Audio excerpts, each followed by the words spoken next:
नमस्कार दोस्तों, किस्से कहानियाँ में आपका स्वागत है। आज हम सुनेंगे मुंशी प्रेमचंद द्वारा लिखी कहानी शतरंज के खिलाड़ी। वाजिद अली शाह का समय था। लखनऊ विलासिता के रंग में डूबा हुआ था। छोटे बड़े, गरीब अमीर सभी विलासिता में डूबे हुए थे। कोई नृत्य और गान की मजलिस सजाता था तो कोई अफीम की पीनक ही में मजे लेता था।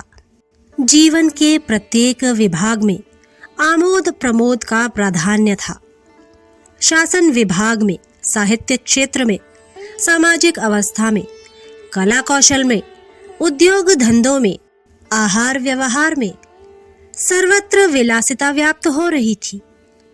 राज कर्मचारी विषय वासना में, कविगण प्रेम और विरह के वर्णन में, कारीगर कला बत्तू और चिकन बनाने में, व्यवसायी सुरमे, इत्र, मिस्सी और उबटन का रोजगार करने में लिप्त थे। सभी की आंखों में विलासिता का मद छाया हुआ था। संसार में क्या हो रहा है इसकी किसी को खबर न थी। बटेर लड़ रहे हैं, तीतरों की लड़ाई के लिए पाली बदी जा रही है। कहीं चौसर बिछी हुई है, पौ 12 का शोर मचा हुआ है, कहीं शतरंज का घोर संग्राम छिड़ा हुआ है। राजा से लेकर रंक तक इसी धुन में मस्त थे। यहाँ तक कि फकीरों को पैसे मिलते तो वे रोटियां ना लेकर अफीम खाते या मदक पीते। शतरंज, ताश, गंजीफा खेलने से बुद्धि तीव्र होती है, विचार शक्ति का विकास होता है, पेचीदा मसलों को सुलझाने की आदत पड़ती है। ये दलीलें जोरों के साथ पेश की जाती थी। इस संप्रदाय के लोगों से दुनिया अब भी खाली नहीं है। इसलिए अगर मिर्जा सज्जाद अली और मीर रोशन अली अपना अधिकांश समय बुद्धि तीव्र करने में व्यतीत करते थे तो किसी विचारशील पुरुष को क्या आपत्ति हो सकती थी। दोनों के पास मौरूसी जागीरें थीं। जीविका की कोई चिंता न थी कि घर में बैठे चखौतियां करते थे। आखिर और करते ही क्या। प्रातःकाल दोनों मित्र नाश्ता करके बिसात बिछाकर बैठ जाते, मुहरे सज जाते और लड़ाई के दांव पेच होने लगते। फिर खबर ना होती थी कि कब दोपहर हुई, कब तीसरा पहर, कब शाम। घर के भीतर से बार बार बुलावा आता कि खाना तैयार है। यहाँ से जवाब मिलता, चलो आते हैं, दस्तरख्वान बिछाओ।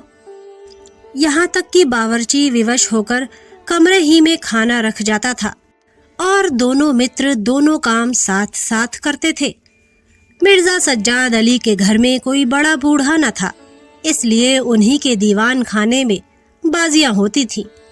मगर यह बात ना थी मिर्जा के घर के और लोग उनसे इस व्यवहार से खुश हों। घर वालों का तो कहना ही क्या, मोहल्ले वाले, घर के नौकर चाकर तक नित्य द्वेषपूर्ण टिप्पणियां किया करते थे। बड़ा मनहूस खेल है, घर को तबाह कर देता है। खुदा ना करे किसी को इसकी चाट पड़े। आदमी दीन दुनिया किसी के काम का नहीं रहता, ना घर का ना घाट का। बुरा रोग है।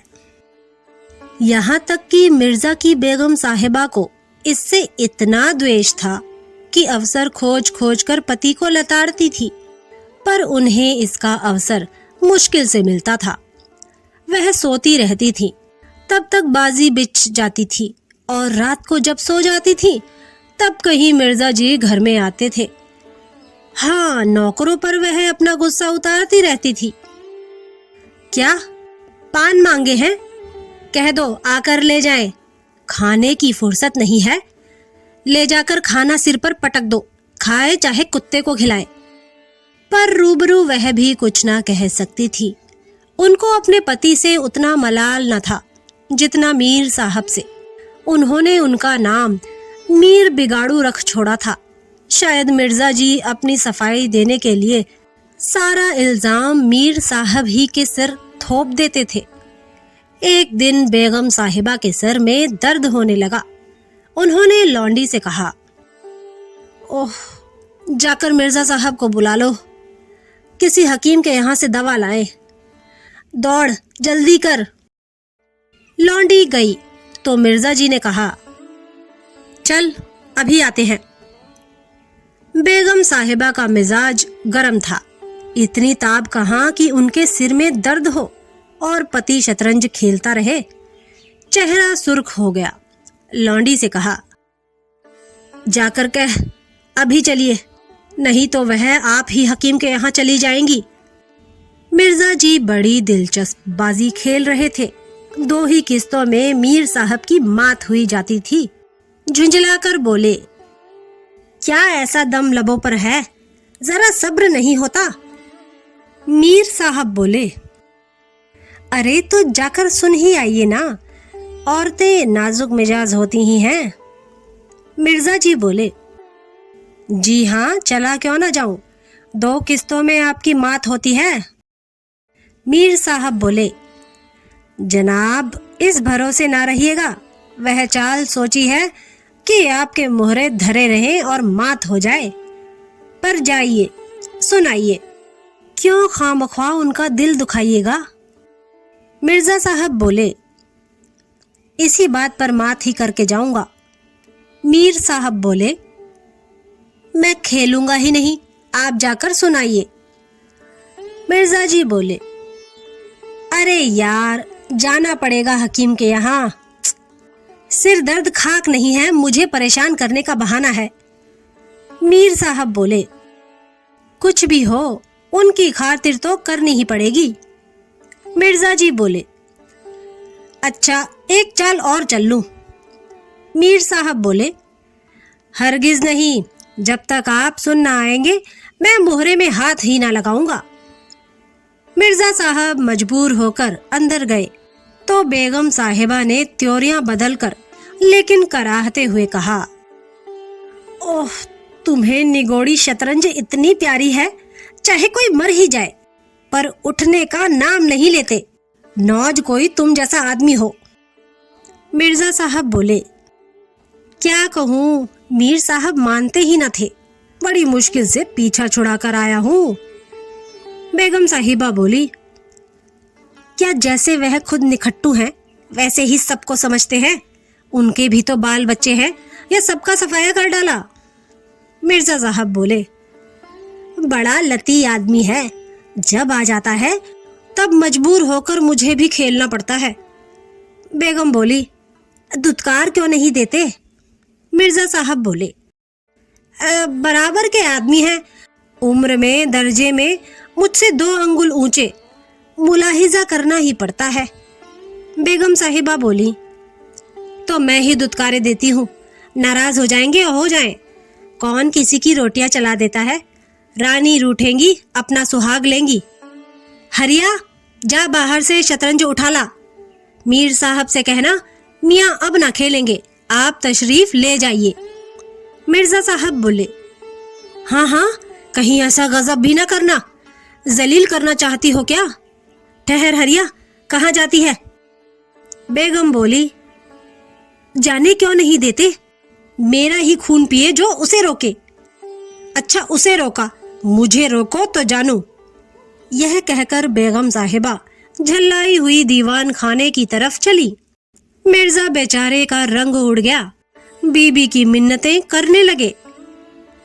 ओ खुदा के लिए, तुम्हें हजरत हुसैन की कसम है, मेरी ही मैयत देखे जो उधर जाए। लेकिन बेगम ने एक ना मानी। दीवान खाने के द्वार तक गईं, पर एकाएक पर पुरुष के सामने जाते हुए पांव बंद से गए। भीतर झांका, संयोग से कमरा खाली था। मीर साहब ने 2-1 मोहरे इधर उधर कर दिए थे और अपनी सफाई जताने के लिए बाहर टहल रहे थे। फिर क्या था, बेगम ने अंदर पहुंचकर बाजी उलट दी। मोहरे कुछ तख्त के नीचे फेंक दिए, कुछ बाहर, और किवाड़ अंदर से बंद करके कुंडी लगा दी। मीर साहब दरवाजे पर तो थे ही, मोहरे बाहर फेंके जाते देखे। चूड़ियों की झनक भी कान में पड़ी। फिर दरवाजा बंद हुआ तो समझ गए बेगम साहिबा बिगड़ गईं। चुपके से घर की राह ली। मिर्जा ने कहा, ओ तुमने गजब किया। बेगम बोली, अब मीर साहब इधर आए तो खड़े खड़े निकलवा दूंगी। इतनी लौ खुदा से लगाते तो वली हो जाते। आप तो शतरंज खेले और मैं यहाँ चूल्हे चक्की की फिक्र में सिर खपाऊं। जाते हो हकीम साहब के यहाँ कि अब भी तामुल है। मिर्जा घर से निकले तो हकीम के घर जाने के बदले मीर साहब के घर पहुंचे और सारा वृतांत कहा। मीर साहब बोले, मैंने जब मोहरे बाहर आते देखे तभी ताड़ गया, फौरन भागा। बड़ी गुस्सेवर मालूम होती हैं, मगर आपने उन्हें यों सिर चढ़ा रखा है, यह मुनासिब नहीं। उन्हें इससे क्या मतलब कि आप बाहर क्या करते हैं?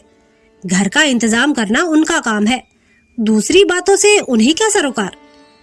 मिर्जा जी बोले, हाँ खैर, यह तो बताइए अब कहाँ जमाव होगा? मीर साहब बोले, इसका क्या गम है, इतना बड़ा घर पड़ा हुआ है, बस यहीं जमे। मिर्जा जी बोले, लेकिन बेगम साहिबा को कैसे मनाऊंगा? घर पर बैठा रहता था तब तो वह इतना बिगड़ती थी, यहाँ बैठक होगी तो शायद जिंदा ना छोड़ेंगी। मीर साहब बोले, अजीब बकने भी दीजिए, 2-4 रोज में आप ही ठीक हो जाएंगी। हाँ, आप इतना कीजिए कि आज से जरा तन जाइए। मीर साहब की बेगम किसी अज्ञात कारण से मीर साहब का घर से दूर रहना ही उपयुक्त समझती थी, इसलिए वह उनके शतरंज प्रेम की कभी आलोचना ना करती थी, बल्कि कभी कभी मीर साहब को देर हो जाती तो याद दिला देती थी। इन कारणों से मीर साहब को भ्रम हो गया था कि मेरी स्त्री अत्यंत विनयशील और गंभीर है। लेकिन जब दीवान खाने में बिसात बिछने लगी और मीर साहब दिन भर घर में रहने लगे तो बेगम साहिबा को बड़ा कष्ट होने लगा। उनकी स्वाधीनता में बाधा पड़ गई। दिन भर दरवाजे पर झांकने को तरस जाती, उधर नौकरों में भी कानाफूसी होने लगी। अब तक दिन भर पड़े पड़े मक्खियां मारा करते थे, घर में कोई आए कोई जाए उनसे कुछ मतलब न था। अब 8 पहर की धौंस हो गई, पान लाने का हुक्म होता, कभी मिठाई का, और हुक्का तो किसी प्रेमी के हृदय की भांति नित्य जलता ही रहता था। वे बेगम साहिबा से जा जाकर कहते, हुजूर, मियाँ की शतरंज तो हमारे जी का जंजाल हो गई, दिन भर दौड़ते दौड़ते पैरों में छाले पड़ गए। यह भी कोई खेल कि सुबह को बैठे तो शाम कर दी। घड़ी आध घड़ी दिल बहलाव के लिए खेल खेलना बहुत है। खैर, हमें तो कोई शिकायत नहीं, हुजूर के गुलाम हैं, जो हुक्म होगा बजा ही लाएंगे। मगर यह खेल मनहूस है, इसका खेलने वाला कभी पनपता नहीं। घर पर कोई ना कोई आफत जरूर आती है, यहाँ तक कि एक के पीछे मोहल्ले के मोहल्ले तबाह होते देखे गए हैं। सारे मोहल्ले में यही चर्चा रहती है। हुजूर का नमक खाते हैं, अपने आका की बुराई सुन सुनकर रंज होता है, मगर क्या करें। इस पर बेगम साहिबा कहती हैं, मैं तो खुद इसको पसंद नहीं करती, पर वह किसी की सुनते ही नहीं, क्या किया जाए। मोहल्ले में भी जो 2-4 पुराने जमाने के लोग थे, आपस में भांति भांति की अमंगल कल्पनाएं करने लगे। अब खैरियत नहीं, जब हमारे रईसों का यह हाल है तो मुल्क का खुदा ही हाफिज है। यह बादशाहत शतरंज के हाथों तबाह होगी, आसार बुरे हैं। राज्य में हाहाकार मचा हुआ था, प्रजा दिन दहाड़े लूटी जाती थी, कोई फरियाद सुनने वाला न था। देहातों की सारी दौलत लखनऊ में खिंची आती थी और वह वेश्याओं में, भांडों में और विलासिता के अन्य अंगों की पूर्ति में उड़ जाती थी। अंग्रेज कंपनी का ऋण दिन दिन बढ़ता जाता था, कमली दिन दिन भीग कर भारी होती जाती थी। देश में सुव्यवस्था न होने के कारण वार्षिक कर भी वसूल न होता था। रेजिडेंट बार बार चेतावनी देता था, पर यहाँ तो लोग विलासिता के नशे में चूर थे, किसी के कानों पर जूं न रेंगती थी। खैर, मीर साहब के दीवान खाने में शतरंज होते कई महीने गुजर गए। नए नए नक्शे हल किए जाते, नए नए किले बनाए जाते, नित्य नई व्यूह रचना होती। कभी कभी खेलते खेलते झौड़ हो जाती, तू मैं तक की नौबत आ जाती, पर शीघ्र ही दोनों मित्रों में मेल हो जाता। कभी कभी ऐसा भी होता कि बाजी उठा दी जाती, मिर्जा जी रूठकर अपने घर चले जाते। मीर साहब अपने घर में जा बैठते। पर रात भर की निद्रा के साथ सारा मनोमालिन्य शांत हो जाता था।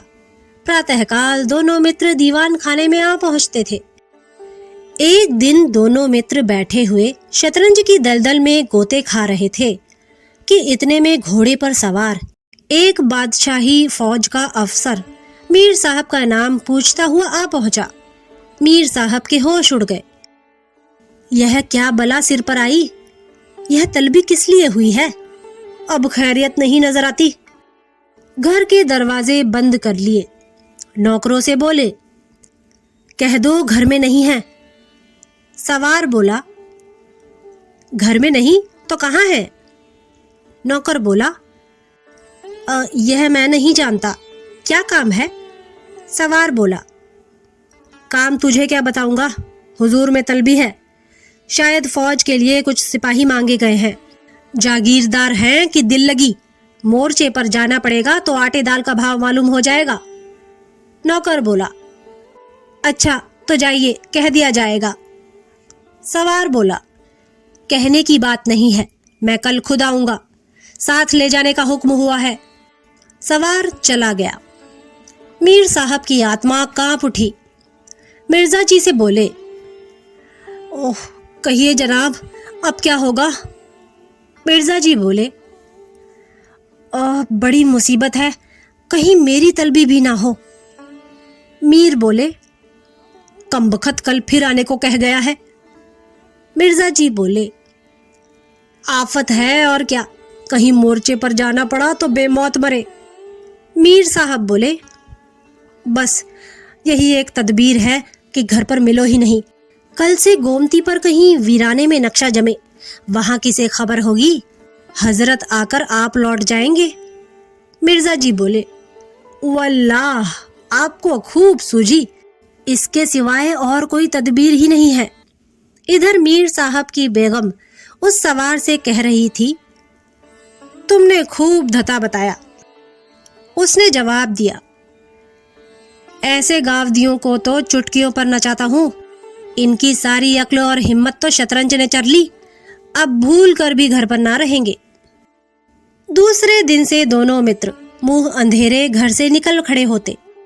बगल में एक छोटी सी दरी दबाए, डिब्बे में गिलोरियां भरे, गोमती पार की एक पुरानी वीरान मस्जिद में चले जाते, जिसे शायद नवाब आसफउद्दौला ने बनवाया था।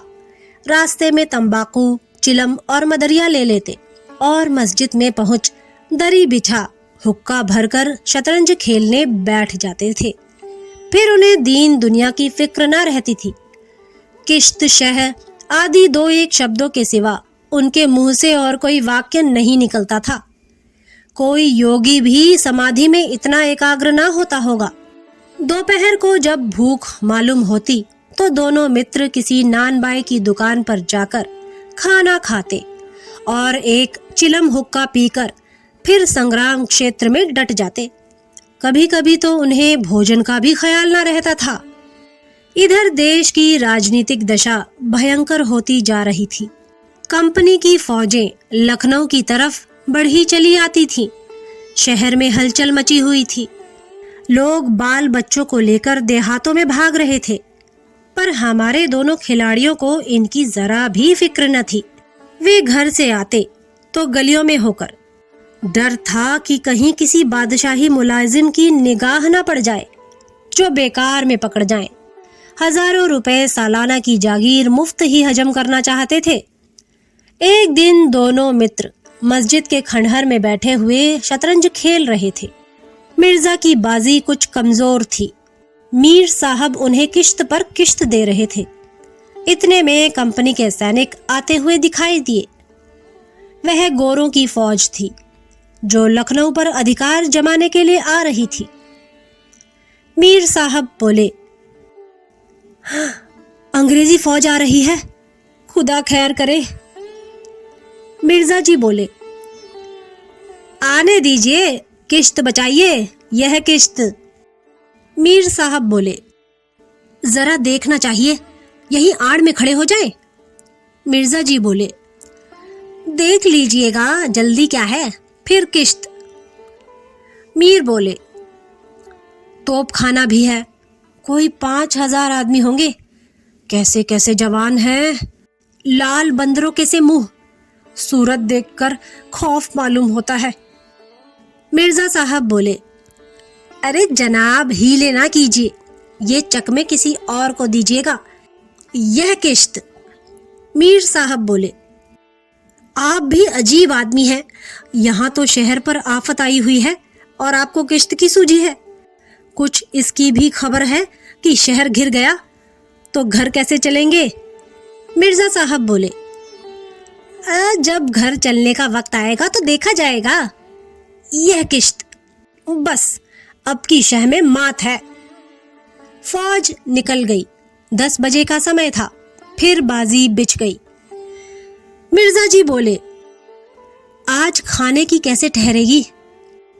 मीर बोले, अजी आज तो रोजा है, क्या आपको ज्यादा भूख मालूम होती है? मिर्जा जी बोले, जी नहीं, शहर में ना जाने क्या हो रहा है। मीर साहब बोले, शहर में कुछ ना हो रहा होगा, लोग खाना खा खा कर आराम से सो रहे होंगे। हुजूर नवाब साहब भी ऐशगाह में होंगे। दोनों सज्जन फिर जो खेलने बैठे तो 3 बज गए। अब की मिर्जा जी की बाजी कमजोर थी। 4 का गजर बज ही रहा था कि फौज की वापसी की आहट मिली। नवाब वाजिद अली पकड़ लिए गए थे और सेना उन्हें किसी अज्ञात स्थान को लिए जा रही थी। शहर में ना कोई हलचल थी, ना मारकाट, एक बूंद भी खून नहीं गिरा था। आज तक किसी स्वाधीन देश के राजा की पराजय इतनी शांति से, इस तरह खून बहे बिना ना हुई होगी। यह वह अहिंसा ना थी जिस पर देवगण प्रसन्न होते हैं। यह वह कायरपन था जिस पर बड़े बड़े कायर भी आंसू बहाते हैं। अवध के विशाल देश का नवाब बंदी चला जाता था और लखनऊ ऐश की नींद में मस्त था। यह राजनीतिक अधः पतन की चरम सीमा थी। मिर्जा ने कहा, हुजूर नवाब साहब को जालिमों ने कैद कर लिया है। मीर बोले, होगा, यह लीजिए शह। मिर्जा बोले, जनाब जरा ठहरिए, इस वक्त इधर तबीयत नहीं लगती। बेचारे नवाब साहब इस वक्त खून के आंसू रो रहे होंगे। मीर बोले, रोया ही चाहे, यह ऐश वहां कहां नसीब होगा, यह किश्त।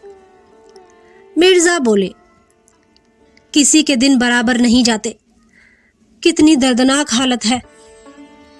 मीर साहब बोले, हाँ सो तो है ही, यह लो फिर किश्त, बस अब की किश्त में मात है, बच नहीं सकते। मिर्जा बोले, खुदा की कसम, आप बड़े बेदर्द हैं, इतना बड़ा हादसा देखकर भी आपको दुख नहीं होता। हाय गरीब वाजिद अली शाह। मीर साहब बोले, पहले अपने बादशाह को तो बचाइए, फिर नवाब साहब का मातम कीजिएगा। यह किश्त और यह मात, लाना हाथ। बादशाह को लिए हुए सेना सामने से निकल गई। उनके जाते ही मिर्जा ने फिर बाजी बिछा दी। हार की चोट बुरी होती है। मीर ने कहा, आइए नवाब साहब के मातम में एक मरसिया कह डालें। लेकिन मिर्जा की राजभक्ति अपनी हार के साथ लुप्त हो चुकी थी। वह हार का बदला चुकाने के लिए अधीर हो रहे थे। शाम हो गई। खंडहर में चमगादड़ों ने चीखना शुरू किया। अबाबीलें आ आकर अपने अपने घोंसलों में चिमटी, पर दोनों खिलाड़ी डटे हुए थे, मानो 2 खून के प्यासे सूरमा आपस में लड़ रहे हों। मिर्जा जी 3 बाजियां लगातार हार चुके थे। इस चौथी बाजी का रंग भी अच्छा न था। वह बार बार जीतने का दृढ़ निश्चय करके संभल कर खेलते थे, लेकिन एक ना एक चाल ऐसी बेढब आ पड़ती थी जिससे बाजी खराब हो जाती थी। हर बार हार के साथ प्रतिकार की भावना और भी उग्र होती थी। उधर मीर साहब मारे उमंग के गजलें गाते थे, चुटकियां लेते थे, मानो कोई गुप्त धन पा गए हों। मिर्जा जी सुन सुनकर झुंझलाते और हार की झेप को मिटाने के लिए उनकी दाद देते थे। पर ज्यों-ज्यों बाजी कमजोर पड़ती थी, धैर्य हाथ से निकला जाता था, यहाँ तक कि वह बात बात पर झुंझलाने लगे। जनाब, आप चाल बदला ना कीजिए। यह क्या कि एक चाल चले और फिर उसे बदल दिया। जो कुछ चलना हो एक बार चल दीजिए। यह आप मोहरे पर हाथ क्यों रखते हैं? मोहरे को छोड़ दीजिए। जब तक आपको चाल ना सूझे, मोहरा छुइए ही नहीं। आप एक एक चाल आध घंटे में चलते हैं। इसकी सनद नहीं। जिसे एक चाल चलने में 5 मिनट से ज्यादा लगे, उसकी मात समझी जाए। फिर आपने चाल बदली, चुपके से मोहरा वहीं रख दीजिए। मीर साहब का फर्जी पिटता था।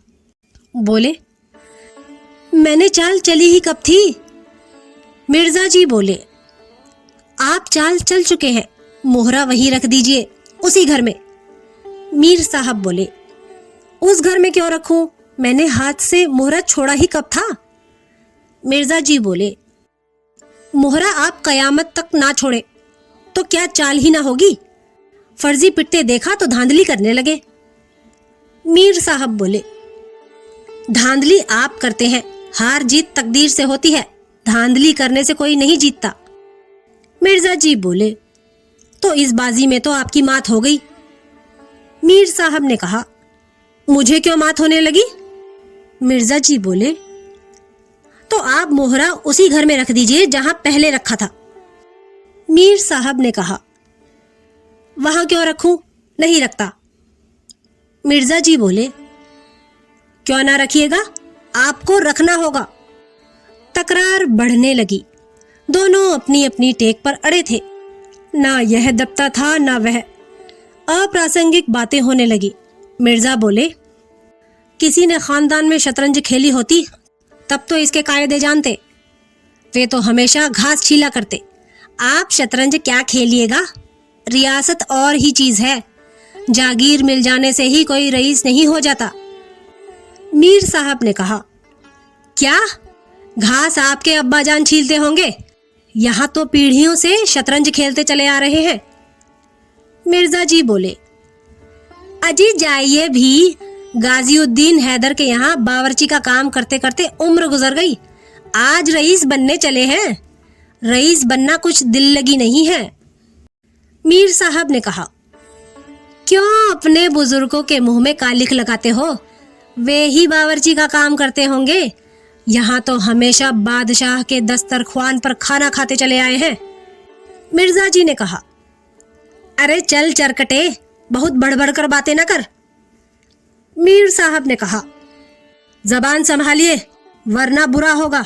मैं ऐसी बातें सुनने का आदी नहीं हूं। यहाँ तो किसी ने आंखें दिखाई कि उसकी आंखें निकाली। है हौसला? मिर्जा जी बोले, आप मेरा हौसला देखना चाहते हैं तो फिर आइए, आज 2-2 हाथ हो जाएं, इधर या उधर। मीर साहब बोले, तो यहाँ तुमसे दबने वाला कौन? दोनों दोस्तों ने कमर से तलवारें निकाल ली। नवाबी जमाना था।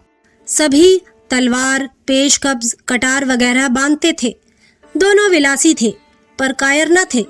उनमें राजनीतिक भावों का अधपतन हो गया था। बादशाह के लिए, बादशाहत के लिए क्यों मरे, पर व्यक्तिगत वीरता का अभाव न था। दोनों जख्म खाकर गिरे और दोनों ने वहीं तड़प तड़प कर जाने दे दी।